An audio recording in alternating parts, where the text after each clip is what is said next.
आनंद श्री सदगुरु सुखराम जी महाराज की अनबे वाणी में धनरस पदराग जोग धन्ना श्री साथ चल रहा है। इस सर्जस के माध्यम से सदगुरुदेव समझा रहे हैं, जगा रहे हैं, चेता रहे हैं कि आज तो तेरा कछु नहीं जावे, तू मगन मत वाला कवावे रे। खेती बिन जतु त्यागर बेठो, रामत जीव खिलावे रे। जा दिन काल पड़ेगा सिर पे, वा दिन खबरा पावे रे। राम रतन धन त्याग्या जावे, कोड़ी हर सर ल्यावे रे। अंत पड़े कोई लाय लायना, ता दिन निर्धन कवावे रे।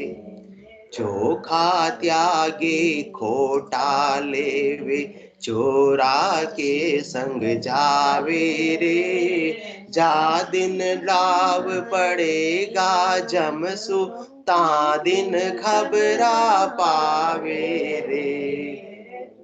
सरवर का जल त्याग्या जावे, मृग नीर को ध्यावे रे। जा दिन तन में प्यास लगेगी, वहाँ दिन खबरा पावे रे।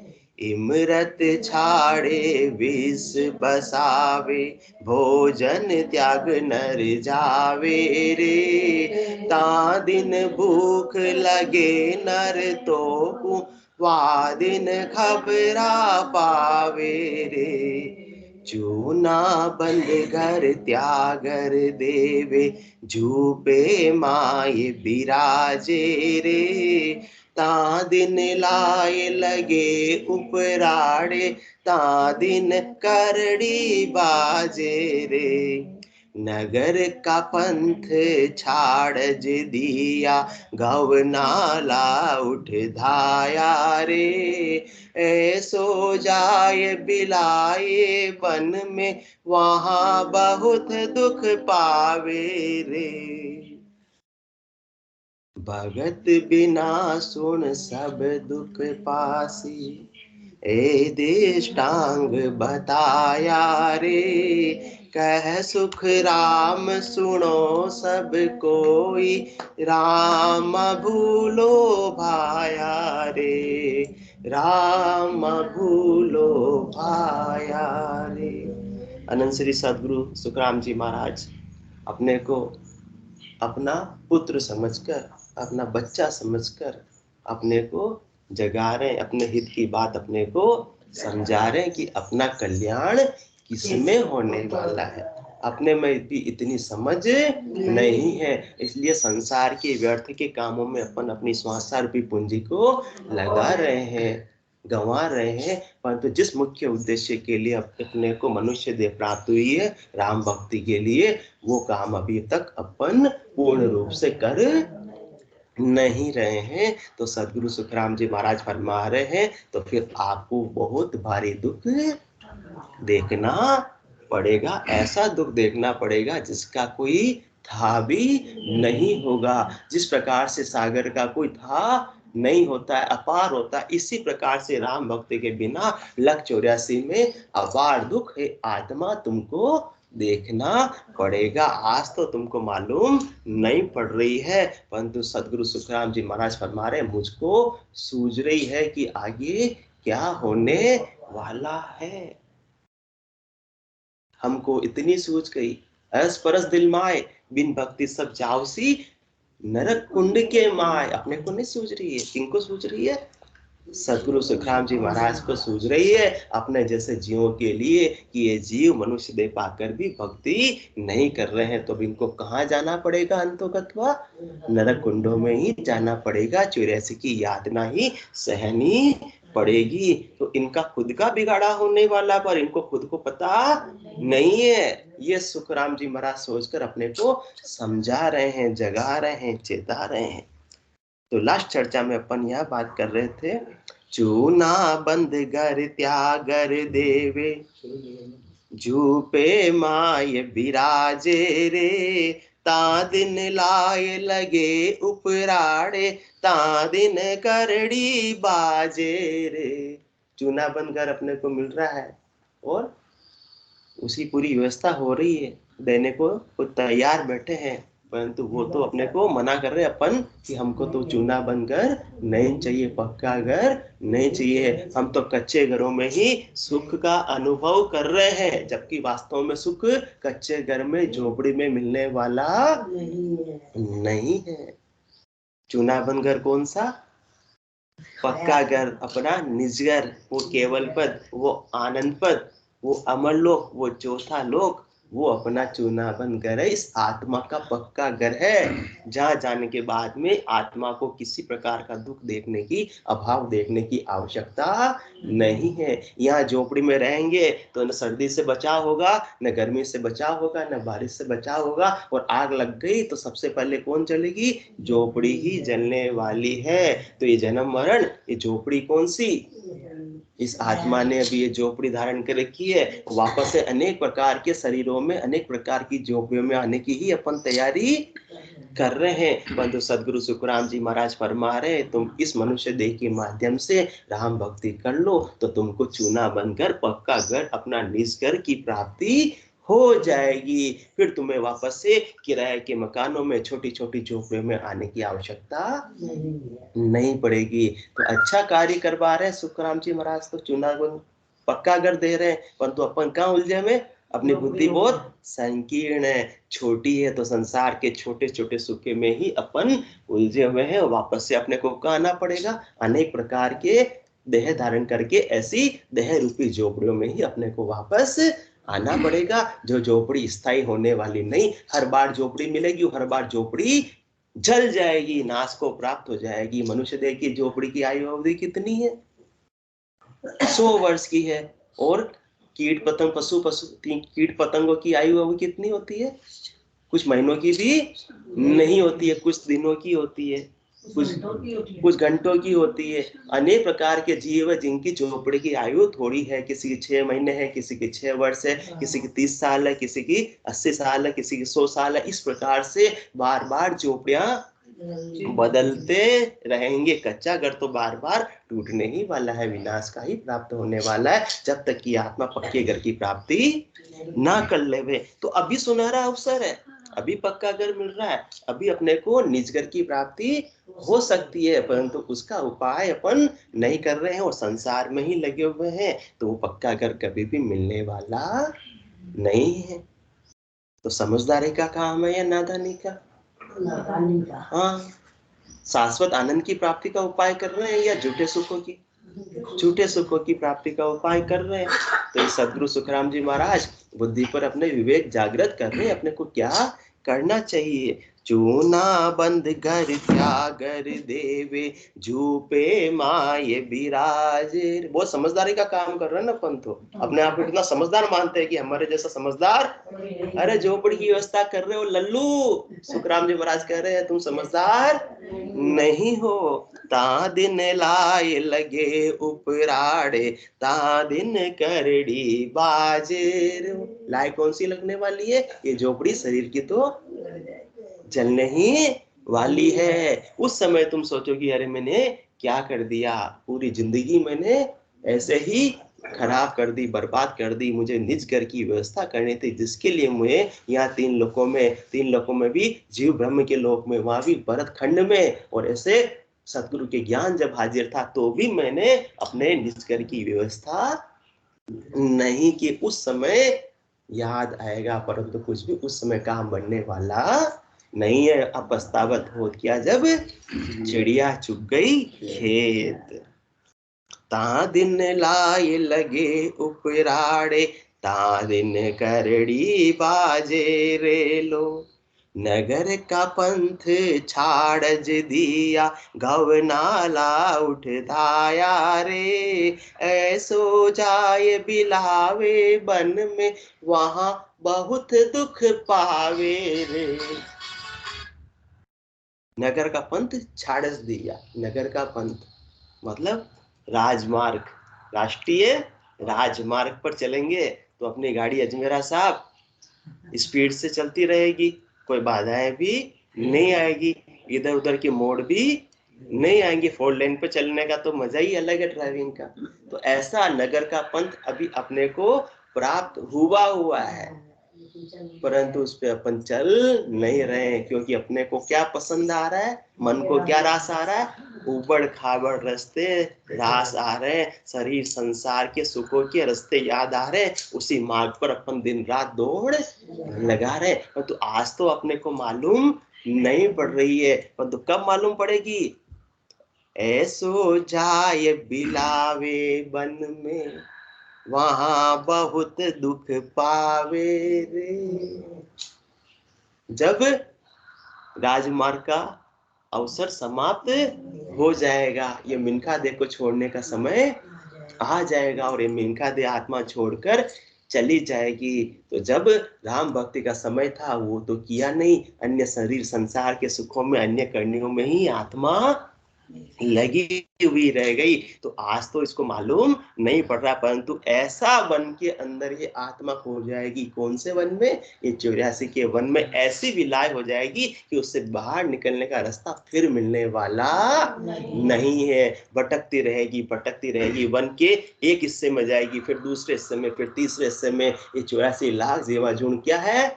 ये वन है। इसके अंदर ये आत्मा दर की दर ठोकर खाती रहेगी, भूखी प्यासी मरती रहेगी। और वन में कितने दुख है, वन में तो शेर छोड़ने वाला है, फिर छोड़ने वाला नहीं है। अपने प्राणों की रक्षा करना भी वन में तो मुश्किल हो जाएगा। तो अभी तो आपको सब कुछ व्यवस्था मिली हुई है, परंतु आज आपको सूझ नहीं रहा है। ये अनंत श्री सदगुरु सुखराम जी महाराज अपने को संबोधित कर रहे हैं, परंतु आज मालूम नहीं पड़ रहा है, पर अंतोगत्वा तो मालूम पड़ेगा। परंतु जब तक मालूम पड़ेगा बहुत देर हो चुकी होगी। तो वहां क्या करना पड़ेगा? वहां बहुत दुख पावे रे। 84 में तो भारी दुख देखने ही पड़ेंगे, फिर कोई उपाय होने वाला नहीं है।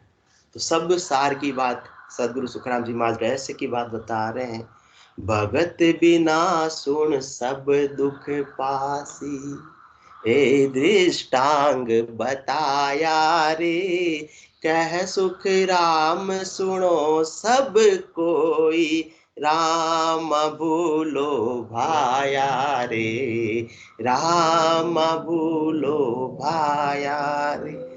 भगत बिना सुन सब दुख पासी। दुख पाएंगे या सुख? दुख पाएंगे। और सब में अपन सब आ गए, धनवान भी बचने वाला नहीं है। जो धनवान में धन के अहंकार में मगन हो रहा है, मतवाला हो रहा है, वो भी दुख से बचने वाला नहीं है। जो अपने संपर्क सूत्रों के अहंकार में मतवाला हो रहा है कि मेरे कितनी पहुंच है, कितनी जेक जेक चलती है, वो भी बचने वाला नहीं है। कोई अच्छा पढ़ा लिखा है, विद्वान है, डिग्रीधारी है, सीए है, इंजीनियर है, एमबी है, तो भी वो 84 की मार से बचने वाला नहीं है। आज जो धनवान लग्जरी गाड़ियों में घूम रहे हैं, आज जो डॉक्टर सीए आराम से हेकड़ी में घूम रहे हैं, वो सब क्या बनने वाले हैं आने वाले समय में? कीट पतंग पशु पक्षी बनकर दर दर की ठोकरे खाने वाले हैं। कोई भी बचने वाला नहीं है, क्योंकि भगत बिना सुन सब दुख पासी। सब आ गए। कौन आ गए? सब आ गए। मृत्यु लोक में मानवी, देवलोक में देव, सुखिया सब पिछतावसी, भूला हर की सेव। जो भी परमात्मा की भक्ति को, राम भक्ति को भूल जाएगा, उस सबको क्या होना पड़ेगा? पिस्ताना पड़ेगा, पिस्ताना पड़ेगा, भारी दुख सहना पड़ेगा, और फिर कोई उपाय होने वाला नहीं है। तो इसलिए सदगुरु सुखराम जी महाराज फरमा रहे हैं, किसके लिए शर्मा जी? अपने को बोल रहे हैं कि भगत बिना सुन सब दुख पासी। वरना अजमेरा साहब कहेंगे मेरे पास तो खूब धन है, मेरे किस बात की कमी है, परंतु परंतु फिर भी आपके महाराज कह रहे हैं मुझे बैठे बैठे कोई मजा नहीं आ रहा तुम लोगों को छेड़ने में। क्या बोल रहे हैं? ये दृष्टांग बताया। हाँ, मेरे पास भी ज्यादा टाइम नहीं है, आप लोगों के कीमती टाइम को भी मैं खराब करना चाहता नहीं। कौन बोल रहे हैं? सुखराम जी महाराज फरमा रहे हैं हाँ कि मुझे बैठे बैठे टाइम पास करने का कोई शौक नहीं है। पता आप लोगों का टाइम बहुत कीमती है। अभी देखो सत्संग से उठ के आपको कहाँ जाना है? ऑफिस जाना है, फैक्ट्री जाना है, इतना बड़ा बड़ा धंधा संभालना, इसलिए आपका ज्यादा टाइम में खराब नहीं करूंगा, परंतु कोई बड़ा रीजन है इसलिए थोड़ा सा आपका समय में ले रहा हूं, इसलिए इतने सारे मैंने आपको उदाहरण बताए हैं। बाकी मुझे कोई शौक आपका कीमती समय खराब करने का नहीं आ रहा है, क्योंकि आपका ही तो समय बहुत कीमती है। इतने समय में तो फटाफट अभी आप सत्संग चर्चा में आगे, वरना कितना ही घर का काम कर रहे होते, कितना ही व्यवसाय का काम कर रहे होते। इसलिए मैंने थोड़े से उदाहरण देकर आपको समझाया है कि तुम कीमती समय को किस में लगा रहे हो, वो वास्तव में किस में लगाना था। गिणिया श्वास घटे दिन बीता, 20 की बारी, 76 लाख 77 करोड़ा, तो ही भजन बिना है भिखारी। अपने को भिखारी बनने से रोक रहे हैं। इतनी दया की भाव की बनने वाले क्या सब अभी धनवान है, आज कुछ नहीं सूझ रहा है। परंतु पहली साख में कहा सतगुरुदेव ने, आज तो तेरा कछु नहीं जावे, तू मगन मत वाला कहावे रे, खेती बिन जर तू त्यागर बैठो, रामत जीव खिलावे रे, जहां दिन काल पड़ेगा सिर पे, वहां दिन खबरा पावे रे। ये सब तुम्हारे साथ में होने ही होने वाला है, इसलिए मैं तुमको इतना दृष्टांत, इतना उदाहरण देकर समझाने की कोशिश कर रहा हूं। मानो तो अच्छी बात, नहीं मानो तो ये घोड़े और ये मैदान, खूब दौड़ लगाओ लख 84 का, मेरे कुछ बिगड़ने वाला नहीं है। मैं परमार्थ के काज उचारूं, भूला गेल बताऊं, तू ही करे भुगत से तू ही दाते समझ रही है।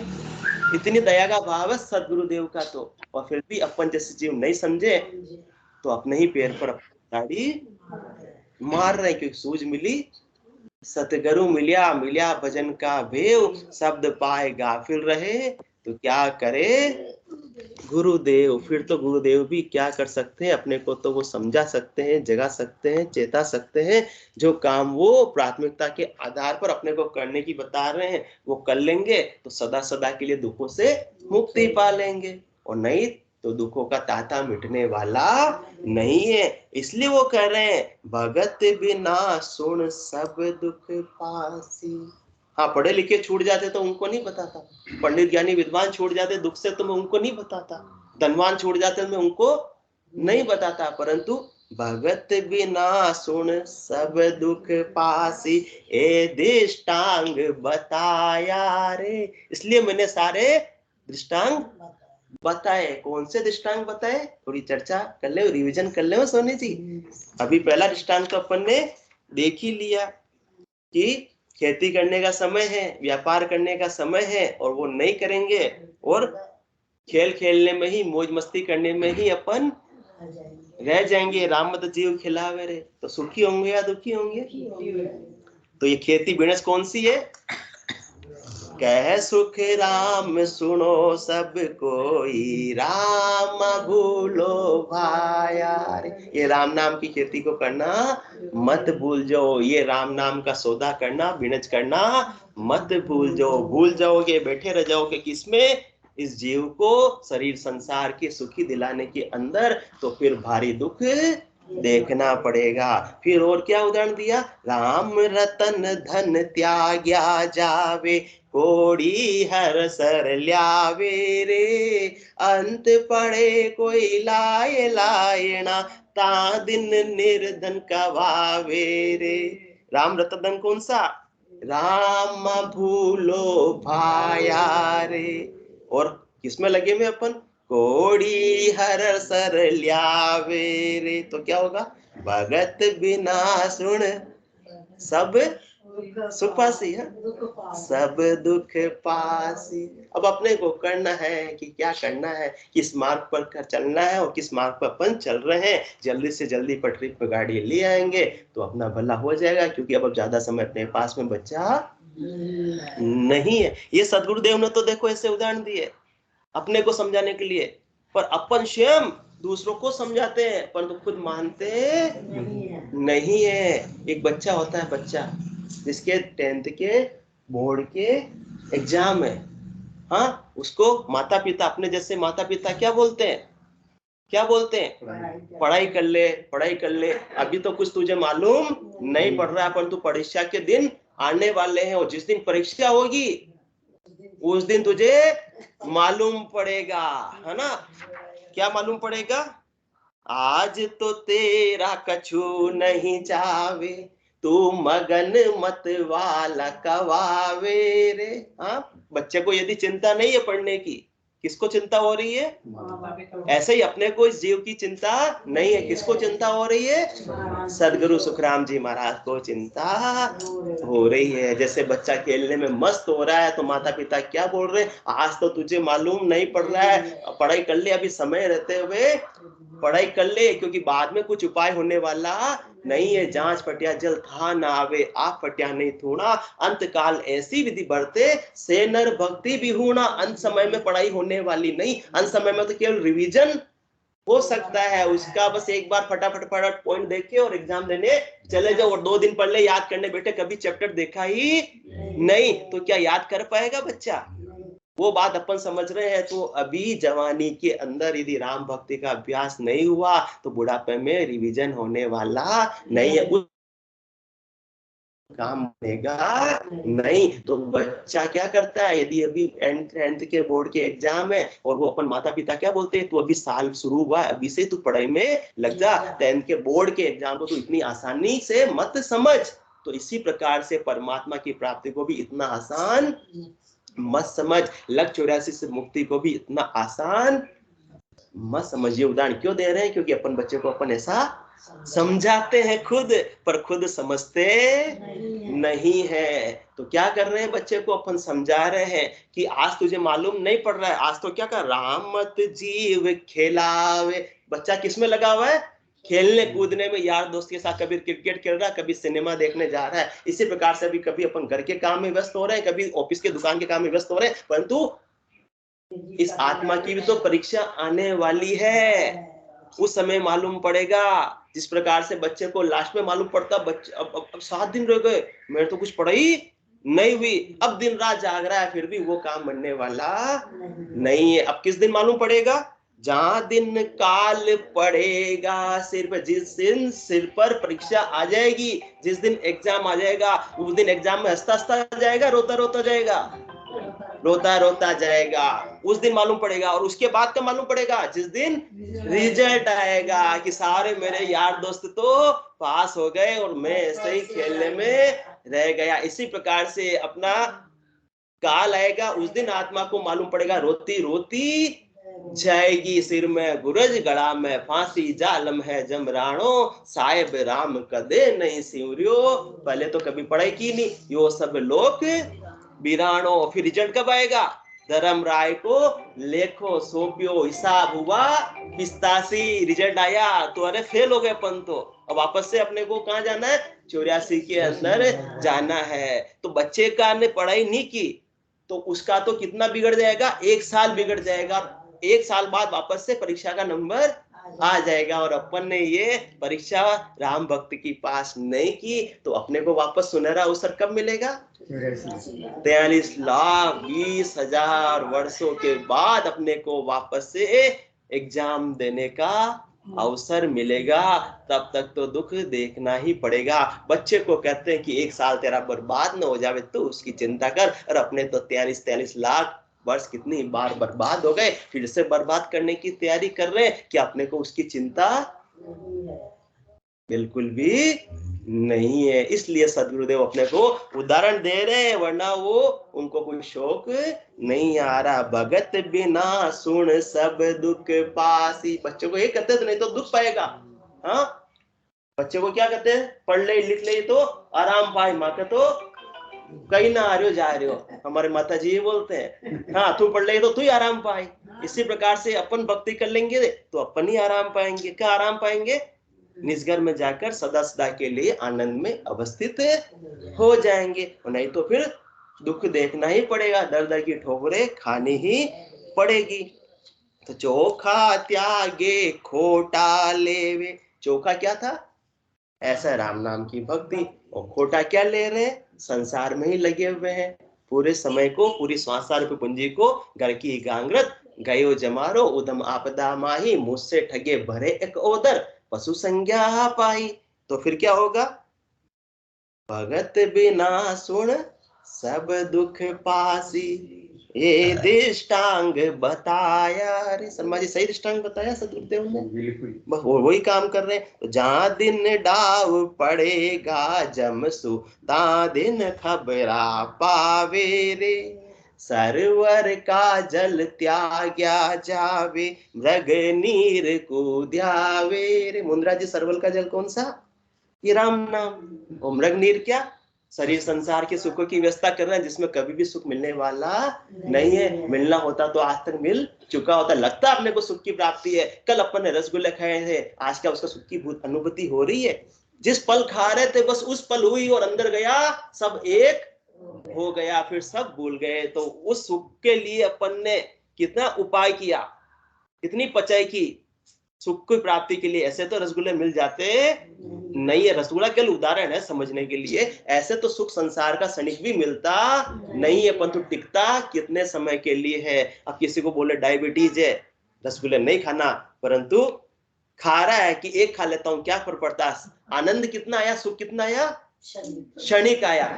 हाँ 2 5 10 सेकंड का जब तक रसगुल्ला मुंह के अंदर रहा, और फिर तो डायबिटीज वाले को तो बसन सब दुख पासी रे, दुखी होगा सुखी होगा। तो अपने को भी ये डायबिटीज का रोग लगा हुआ, किसका, 84 की डायबिटीज का रोग सबके लगा हुआ है। और शरीर संसार के मीठे मीठे रसगुल्ले खाने के लिए अपन दौड़ फिर भी लगा रहे हैं, तो सुखी होंगे या दुखी होंगे। इसलिए सदगुरु अपने को इतना दृष्टांत, इतने उदाहरण देकर समझा रहे हैं। सरवर का जल त्याग्या जावे, मृग नीर को ध्यावे रे, जहां दिन तन में प्यास लगेगी, वहां दिन खबरा पावे रे। ये प्यास बुझाने का, आत्मा की जन्मों जन्मों की प्यास बुझाने का अभी ही सुनहरा समय है। राम भक्ति से, राम रूपी जल से ही आत्मा की प्यास बुझ सकती है। बाकी और किसी देखो ये प्यास बुझाने का अधिकार नहीं है। 84 बंस तो नरदेही, भक्ति काज पछतायो, हल होशियार करो नरसूरण, यो अवसर अब आयो। और दृष्टांत क्या सदगुरुदेव ने बताया, इमरत छाड़े विष बसावे, भोजन त्याग नर जावे रे। इमरत कौन सा मुंद्रा साहब, राम नाम का इमरत। और विष क्या, शरीर संसार के विषयों की आसक्ति का ही अपन उपाय कर रहे हैं। तो विषय आसक्ति का ही उपाय करेंगे, उसमें स्वांसा रूपी पूंजी को, इस नर्तन को लगा देंगे तो सुख पाएंगे या दुख पाएंगे। और राम नाम में लगा देंगे तो शाश्वत आनंद की प्राप्ति हो जाएगी। ऐसा आनंद जो कभी भी टूटने वाला नहीं। सृष्टि की रचना कितनी बार हो जाए, सृष्टि महाप्रलय में भी चली जावे, फिर भी ये आत्मा अपने निज घर में आनंद मनाती रहेगी, अपने पति परमेश्वर के साथ में खेल करती रहेगी।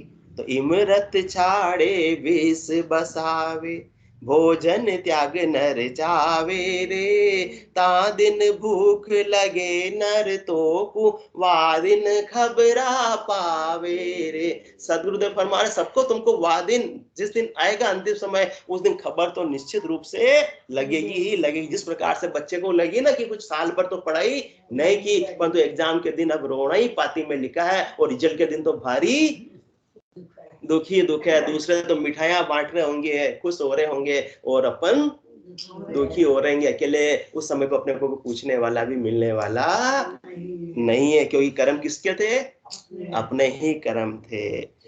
चूना बंद घर त्यागर देव, अभी बात की अपन ने, संसार का उदाहरण सदगुरुदेव ने फरमाया। तो चूना बंद कर क्या, राम नाम की भक्ति करके निज घर की व्यवस्था कर ले में। और झोपड़ी शरीर संसार के सुखों में, शरीर के सुखों में आज भी लगे रहेंगे, तो आगे भी अनेक प्रकार की झोपड़े अपने को ही मिलती रहेगी। और झोपड़ी में कभी ये जीव सुखी होने वाला नहीं है, क्योंकि ता दिन लाए लगे उपराड़े, ता दिन करड़ी बाजे रे, नगर का पंथ छाड़ दी। सीधा सीधा रास्ता सदगुरु बता रहे, राम नाम कर लो, कुछ भी आपको शरीर को कष्ट देने की आवश्यकता नहीं है, न घर छोड़ने की आवश्यकता है, न वन में जाने की आवश्यकता है, न कपड़े उतारने की आवश्यकता है, न विशेष कलर के कपड़े पहनने की आवश्यकता है, न दुकान को छोड़ने की आवश्यकता है। सहज सहज के अंदर गृहस्थ धर्म का पालन करते हुए 4 लाइन पे चलते हुए, हाँ, गाड़ी के अंदर आराम से बैठ जाओ, किसी गाड़ी में, इसी निज नाम की गाड़ी के अंदर बैठ जाओ, राम नाम का सुमरन करते हुए ड्राइविंग करते रहो, तो तुमको मंजिल प्राप्त हो जाएगी। वो काम तो करूं नहीं, और जोर जबरदस्ती के हट के द्वारा अन्य उपाय करूंगा तो फिर क्या होगा? गौ नाला उठ धाया रे, ऐसो जाए बिलाए बन में, वहां बहुत दुख पावे रे।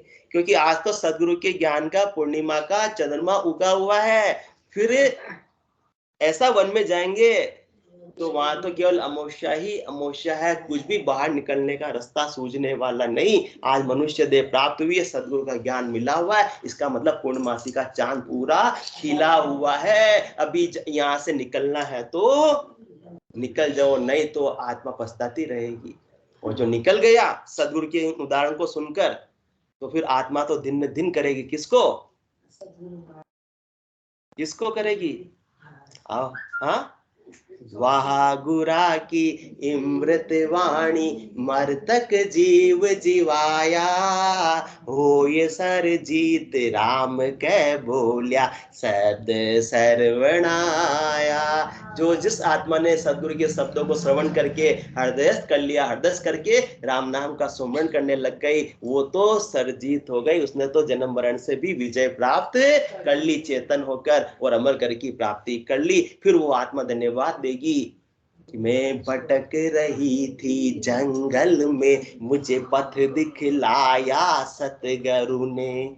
अभी सदगुरु के ज्ञान नहीं मिलता तो राम नाम की भक्ति में नहीं लगते, तो फिर क्या होता? ऐसो जाय बिलावे बन में, मैं भटक रही थी जंगल में, मुझे पथ दिखलाया सतगुरु ने, अंधेरी अमावस छाई थी, मुझे चांद दिखाया सतगुरु ने। ये अणबे का ग्रंथ है, ये पूरा चांद खिला हुआ है, इसको आप सिरोधारी कर कर इस लक 84 के वन से बाहर निकल जाओ, नहीं तो फिर तो अंधेरी अमावस तो है ही है। ये घोड़े और ये मैदान है ही है, खूब दौड़ लगाओ। अब अपने को चांद की रोशनी में रास्ता देखना है या अमावस की अंधेरी रातों में ही अपने को भटकना है?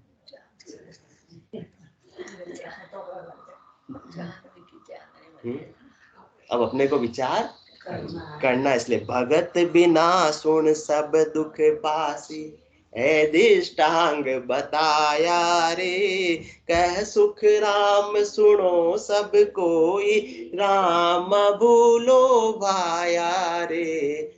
और सारे काम तुमको जो करने हैं सो करो, कोई बात नहीं, परंतु राम जी की भक्ति को मत भूलो। जो अपने स्कूल के बच्चे का उदाहरण लिया, उसी को 2 मिनट का 1 मिनट का समय आगे बढ़ाते हैं। जो बच्चा समझदार होता है, माता पिता का कहना मान लेता है कि मेरे बोर्ड के एग्जाम है, तो उसकी रहनी सहनी परिवर्तित हो जाती है, उसके क्रियाकलाप परिवर्तित हो जाते हैं, उसकी प्राथमिकता बदल जाती है। फिर वो यार दोस्तों के साथ में मौज मस्ती खेलना कूदना कम कर देता है, समाज के जो लौकिक व्यवहार है उसमें भी जाना, एग्जाम के आ रहे पास में तो उसमें तो बंद भी कर देता है। 4 दिन बाद एग्जाम है और आज होली का यदि महोत्सव कोई कॉलोनी में मनाया जा रहा है तो बच्चा उसमें जाएगा नहीं जाएगा? मेरे 4 दिन बाद बोर्ड का एग्जाम है, मैं कहाँ जाऊंगा? ऐसी समझ उसमें विकसित हो गई माता पिता की बात को सुनकर। इसी प्रकार से सदगुरु की बात को सुनकर यदि अपने में ऐसी समझ विकसित हो गई हो तो, क्योंकि अब एग्जाम के दिन बिल्कुल अपने निकट